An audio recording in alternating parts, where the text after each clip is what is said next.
மகா மேதாவியான ஸ்ரீ ராகவேந்திரர் மிகப்பெரிய ஆஞ்சநேயர் பக்தர்.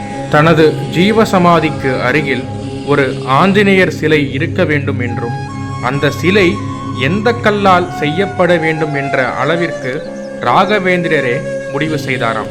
அந்த அளவிற்கு அதிதீவிரமான ஆஞ்சநேயர் பக்தர் தான் ராகவேந்திரர். ஜீவசமாதி அடைவதற்கு முன்பு ராகவேந்திரர் ஒரு இடத்துல 12 ஆண்டுகள் தவம் செய்தார். அதற்கு பலனா ஆஞ்சநேயர் பஞ்சமுகத்துல அவருக்கு காட்சி கொடுத்தாராம். அந்த இடம்தான் இந்த பஞ்சமுகி ஆஞ்சநேயர் கோவில். இந்த கோவிலின் மூலவரான ஆஞ்சநேயர் பாறையில் சுயம்பாக தோன்றியவர் என்று நம்பப்படுகிறது. இந்த பஞ்சமுக ஆஞ்சநேயருக்கு வெவ்வேறு தெய்வீக குணங்கள் உண்டு.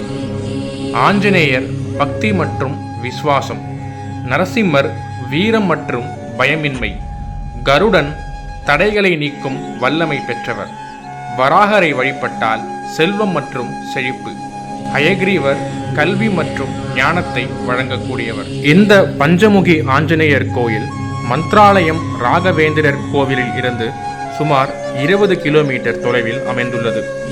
மந்த்ராலயத்திற்கு செல்லும் அனைத்து பக்தர்களும் கண்டிப்பாக இந்த கோவிலுக்கும் சென்று ஆஞ்சநேயரின் அருளை பெறுங்கள்.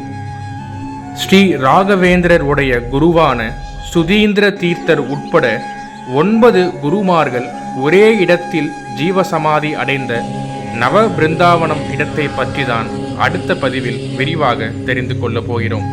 சேனலை சப்ஸ்கிரைப் பண்ணி வச்சுக்கோங்க. நன்றி.